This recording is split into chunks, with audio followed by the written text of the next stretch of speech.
I'm the first speaker today. I don't think I've ever been first at anything in my life. In the summer of 2011, I took a bike ride to the end of the world. It was a 5,000-kilometer journey that ended here, in the most westernest point in Spain, a place where people once believed the world ended. That summer in Europe was very cold and rainy, and I remember sitting in my tent alone every night and wishing that if I ever do a bike ride like this again, that next time it would be just a bit hotter. Exactly a year later, I found myself here. And no, this isn't the desert in Israel. I wish. I was biking in Death Valley, California, one of the hottest places in the world. On this specific day, it was more than 120 degrees. When you bike at this kind of heat, you start to sweat from places you don't even know exist. You start to sweat from the back of your teeth, really. It was so hot that my friend Rui, who was biking with me, his bike broke apart from the heat. But we were on a very important journey, so we couldn't let that stop us. What do? You start running. And Rui finished that day running alongside me. So I biked in Europe, I biked in the USA. You can say that I've always been into biking, and girls, and that I've always had a really good sense of fashion. You can see the pink shoes I'm wearing. Coolest shoes ever. This picture was taken by my father, who was the reason and inspiration for me going on all these journeys. And you can even say that my journey started when my father's journey ended. My father, Rami, when he was 50 years old, was diagnosed with a very rare form of cancer in the stomach. The doctors told him that there was nothing they could do and gave him between 3 and 6 months to live.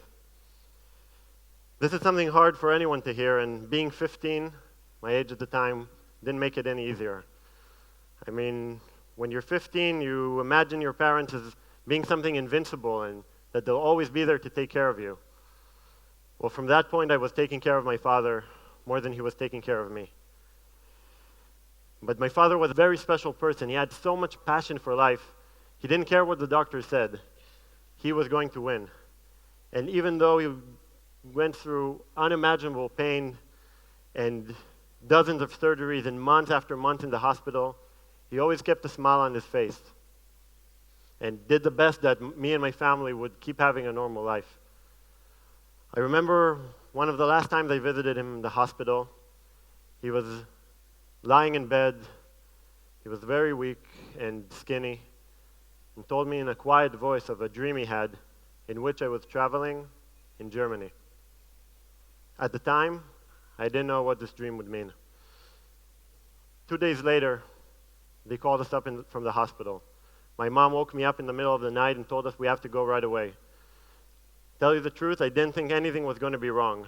It had been 8 years since he was first diagnosed, and not the first phone call of that kind that we got. I didn't even notice the sad faces the nurses made us as I was about to enter his room. And I remember standing in front of him, and at first I didn't understand because the machine was still pumping air into his body, but he wasn't there anymore. There's different ways in which people deal with death. This is what I went through. In the first weeks and months after losing my father, I froze. From being a very active and positive person, I remember I felt like I had no more energy in my body. I felt hopeless and depressed, like I didn't have any more control on my life. All I wanted to do was be by myself and run away from all the sadness and the memories. I remembered my father's dream of traveling in Germany, and I decided that that was where I was going to start.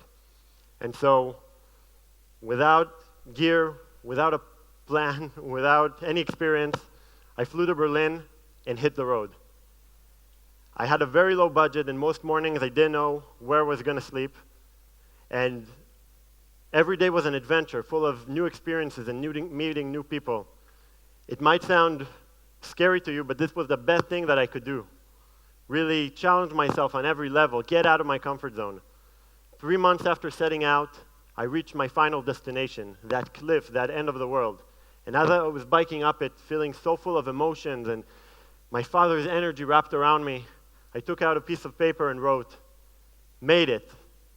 Rode from Berlin, Germany to Finisterre, Spain, the end of the world. Time to go home. But what next? What will be the next journey?" I realized that there was no point in running away from my problems or letting them control me. Just like my father suffered unimaginable pain but kept a smile on his face, I too needed to take my pain and find a way to turn it into positive action. Fight my problems in a positive way. That's how Bike for the Fight was born. And I imagined Bike for the Fight as being a project in which, through biking and sharing my story, I would be able to take my grief and turn it into positive action in the world. So Bike for the Fight has 2 goals. The first, raise money for cancer research. Look to your left, look to your right. The cold, sad statistic says that 1 out of 3 people will be diagnosed with cancer in their lifetime. The only way in which we can change this is by letting scientists give them the tools to develop new treatments and discover more about this disease.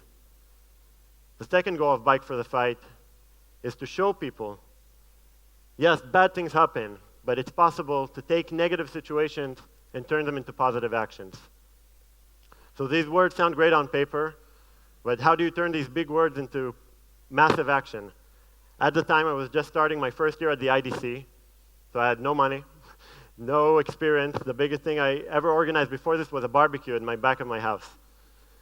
I started sending hundreds of emails and meeting with every person and company that I could. I shared with them my story, told them what I wanted to do. A lot of people looked at me and told me, "You're crazy." But a lot of them looked at me and told me, "You're crazy, but we like it. We'll help you." I think that because I didn't have a 20-page business plan, they really saw the passion in my eyes and it was coming from a pure place. And so in just a few months, we were able to work out all the logistics and sponsors and form a team that would join me. And Bike for the Fight was ready to go. So how does Bike for the Fight work? Well, in the last 2 summers, I've been biking a little bit. In the summer of 2012, the first year of the project, the BFF team and I biked from Los Angeles across the US all the way to New York. And this past summer, coming back just 4 days ago, believe me, I can still feel it, biking from Toronto to Washington, DC. The way in which Bike for the Fight works is like a lot like a rock band on tour. Every day we get on our bikes, bike to the next town, and when we get there, we put on events and spread our story and our message to new people we meet, and in that way raise money and awareness for our cause. And like any rock band, you know, we have groupies. We eat at only the finest restaurants, and we sleep at only the top, best 5-star hotels. You can imagine when you're biking so much, you meet so many people and go through so many adventures. At a certain point, we decided we're going to make a documentary out of it, which we did. And now I want to share with you just one story, and it's a special one because it showed me that the people that will touch you the most come from the most unexpected places. From biking between LA to New York, we were in the middle of nowhere, Pennsylvania. Literally, that was the name of the place, Nowhere, Pennsylvania. And as we were about to finish the day, we entered a local restaurant just to get something to eat. And there we met Alan, our waiter. Alan, which you can see on the left, you immediately saw that we weren't locals, maybe because we were the only ones not Amish in the whole restaurant. And we started sharing our stories. So Alan is 50 years old. He's been working at that same restaurant since he was 18, almost never left the small town in which he lived in, and still lives with his parents.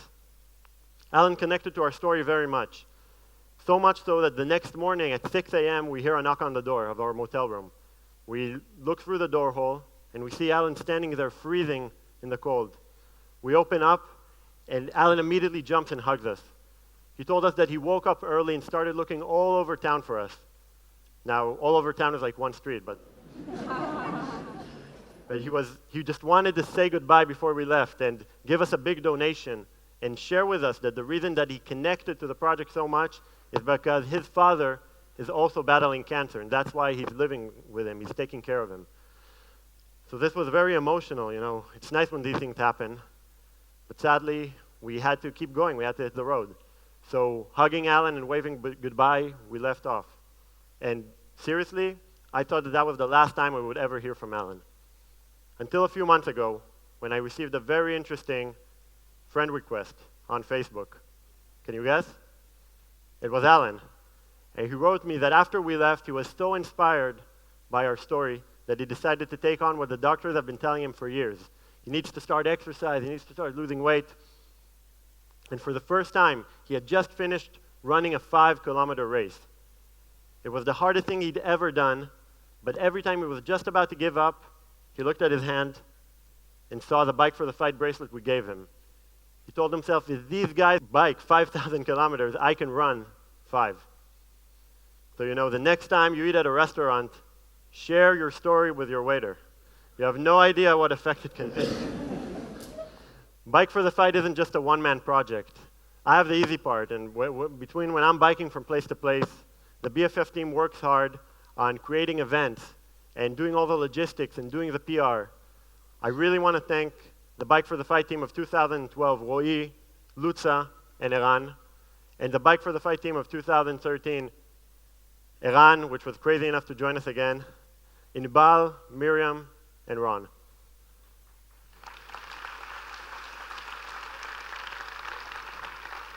And there's also one very special someone that I have to thank, because without her, this project wouldn't have happened. Her name is Amanda, and I met her just as I was about to leave from Berlin to the bike ride in Europe. Amanda, she has beautiful dark skin, thin, strong body with perfect curves, and on the trip, she was always ready to hit the road and work hard. Amanda's my bike. And when I bought the bike in Europe, I said, okay, this is going to be one of my most serious relationships so far. It has to have a name. So I called her Amanda after a girl I had a crush on in 3rd grade. But that's a different TED. 2 years ago, I was standing by myself, alone, at the end of the world. And now, I'm standing here, at the end of my TED Talk. Between then and now, Bike for the Fight has been successful in raising more than $200,000 for cancer research in Israel.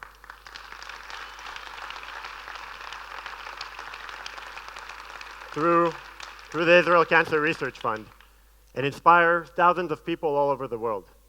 People like Alan, who is now not just running 5 kilometers, but jumping from 5 kilometers high, learning how to skydive.